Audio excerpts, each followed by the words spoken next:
دنیا بھر میں جیو ایکسپریس نیوز کے ناظرین کو اپنے نیوز کاسٹر مجین حسین بلال کی طرف سے السلام علیکم۔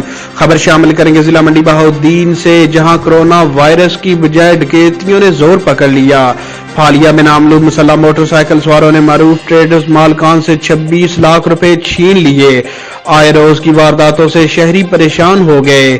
شہر پھالیا کے معروف ضیاء ٹریڈرز کے مالکان اسرار الحسن اور فاروق حسن کیش اکٹھی کر کے کٹھیالہ شیخا روڈ سے پھالیا کی طرف آ رہے تھے کہ تھانہ پھالیا کے علاقہ پیر یعقوب شاہ دربار کے سامنے 4 مسلح ڈاکوؤں نے ان کی گاڑی کے سامنے آ کر اندھا دھند فائرنگ کی اور اسرار الحسن اور فاروق حسن کو گاڑی سے نکال لیا۔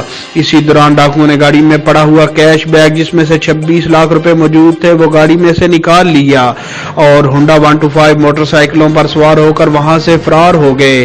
پھالیا شہر کے اندر ہونے والی آئے روز چوری اور ڈکیتی کی وارداتوں سے شہریوں میں شدید عدم تحفظ پایا جاتا ہے اور انہوں نے اعلیٰ حکام سے اصلاح احوال کا مطالبہ کیا ہے۔